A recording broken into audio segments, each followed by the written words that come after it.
Hey guys, what's up? It's Hunter Elliott. This afternoon, I want to talk to you about this new light from Crimson Trace. This is called the RailLight. I know this is a pretty tight shot, but we got a couple things to go over real quick. This makes this pretty unique. The mounting system is universal. As you can see here, there's holes in the top of that, and they accept set screws that's going to mount it to your gun. And I'm going to show you what I'm talking about. So to get this thing mounted up, Crimson Trace sends everything you need: tools, the set screws, extra screws. It actually sends a second rechargeable battery that recharges from a USB cord. So you're going to start off with opening the battery compartment, and you'll see the battery there. It pulls out. So if you look down in there, you'll see the other side of these holes. And what you're going to do is these are going to align with your Picatinny rail. Now I've got the CZ 75 SP01 Tactical here that we're going to mount it to, one of my favorite guns. It's empty, slides lock back, so we know we're working with an empty pistol. And what you're going to do is you're going to start out by just sliding it on the rail. This is hard to do with the camera, working with the camera, so it just slides on just like that. Now you're going to want to look down here and see about where your holes are going to line up. So with this one, it looks like I'm going to probably use some of the first couple. So what I like to do is I'll go ahead and punch them out. They've got little rubber stoppers there. I'll go ahead and punch those out. And you can punch all 8 of them out if you want to. But you see how I've got this now? And it just slips right on here. And then you're going to want to look. And I'm trying to do this where y'all can see the light. Let me line it up and then I'll show you what I'm talking about. Okay, perfect. So if you look down in there, and look here, the instructions that come with this thing do a really good job. But if you look down in there, you can actually see where I'm sliding this light. It's actually lining up with the rail. And it lined up with these back, well, what I'm going to call the second set of holes. And you can just verify that. And wherever you want to mount it. So that looks pretty good to me. So then what you'll do is you got your little set screws here. And they're going to tighten in. Now what I would tell you to do is get one started. And start the other one.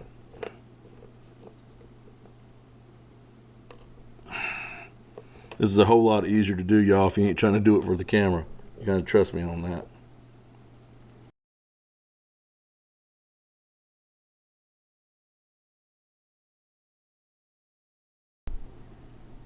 All right. Now, what Crimson Trace recommends is, remember those little blanks? You're gonna want to put those back. You got ones with little nipples sticking out, and they're going to just fit right back. I'm not going to do this for the video, but they're going to fit right back in. And you got these ones with little caps. They're going to fit over the holes. And then all you do is make sure you put this back to make your battery easy to come out. And your single battery just drops in, plus forward.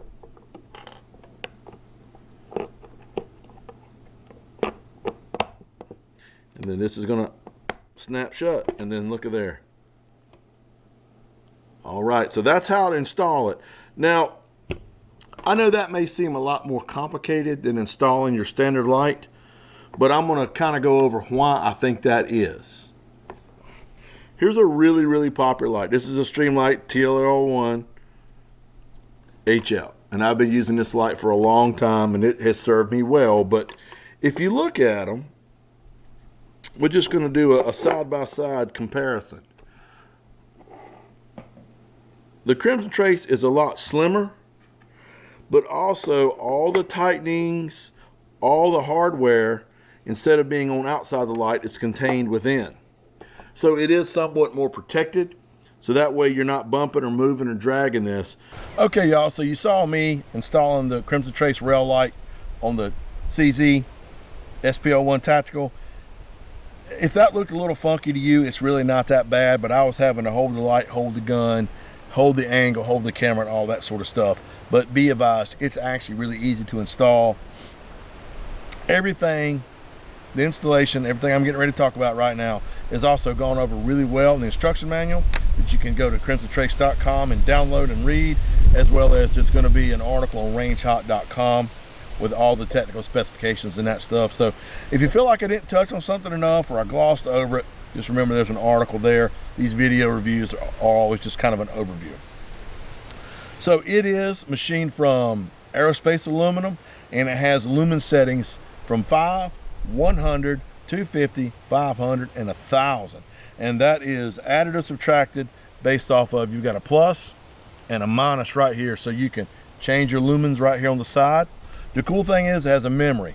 So whatever lumen setting you left it on when you cut it off, when you cut it back on, it's gonna be there. So I'm here. Now, I've got this as full on. If you want it to go to strobe, you just mash the plus and the minus for just about a second, and it's gonna go to a strobe. And then you can mash it again, and it's a fast strobe, and there you go, and cut it off. Cut it back on. Now the strobe is not a memory feature, so when you cut it off from strobe and you cut it back on, it's going to be a light. Now one of the more cool features of this is what they're calling the walking light. So you hold the plus and the minus down for just over 5 seconds,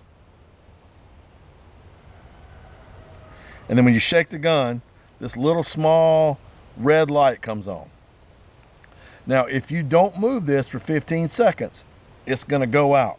Now, I don't know if I can hold my hand steady enough, because this, oh, look at there. But all you got to do is shake it again, and it comes back on. Now, if you don't like that feature, all you got to do is hold it down again for just over 5 seconds, and that cuts off. I think that's a really, really cool feature. So everything is right there at your fingertips.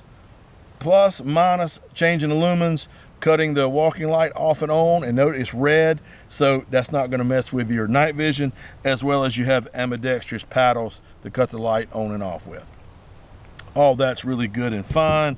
For the review, the primary host was the Dan Wesson Specialist in 45 Auto. Shot of it, a lot with this, shot a lot with this. Then I installed it on the CZ P10.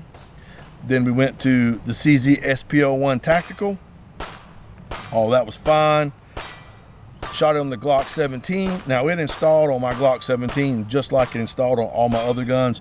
However, in the instruction manual, they say you may have to add a second set of set screws that Crimson Trace will send with it. And all that's gone really through in the instruction manual in pretty good detail. I did not have to do that to mount it to my 17, but just be advised. And then, of course, I put it on the Desert Eagle, shot a couple magazines of 50 Action Express, just to see how the light would hold up to some shock there. Through all the 9mm, 45, 50 Action Express, it didn't bother the light, not even a little bit. So I thought that was pretty cool. Here again, we're still running $130 MSRP. I kind of went probably above and beyond what the manufacturer recommended for reliability testing. I stuck it in the freezer for a couple days. It worked. I waited for it to get nice and hot one of these sunny North Carolina days. I took it straight out of the freezer. I set it in the sun. I guess it dried out, let it sit in the sun for a couple hours. It got pretty hot. That didn't seem to bother it. Now, as far as waterproofing is concerned, it is what they're calling IPX4 water resistant, allowing it to be resistant to water being splashed on it. But once I was in the sun for a while, it got pretty hot to the touch. I threw it in my kitchen sink full of water and let it sit there for, 10 or 15 seconds. Here again, don't do that. It's saying it's not recommended. It's not designed for that. But I wanted to just see if I could push the envelope maybe a little bit and get this thing to fail. Now, it didn't. It worked fine after being submerged in the water.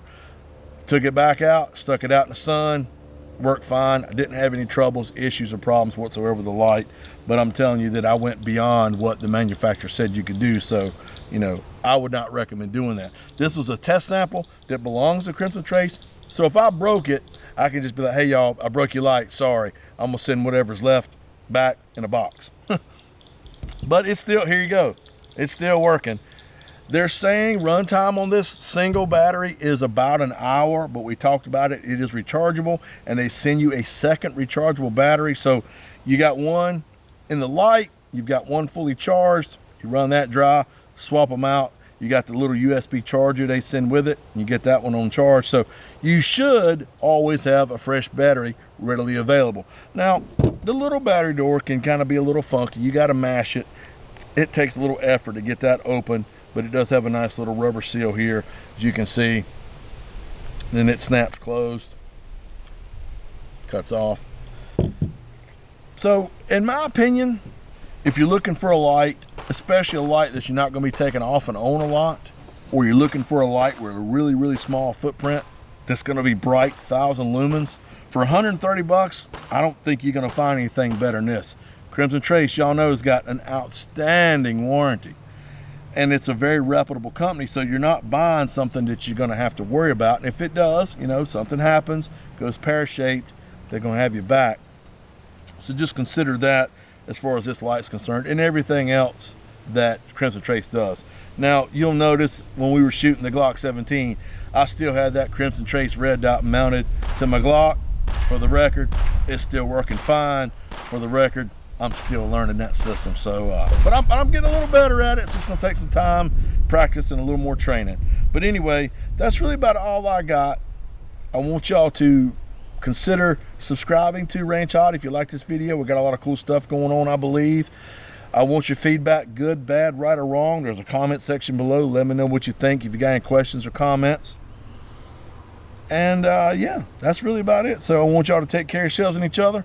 I look forward to seeing you at the range.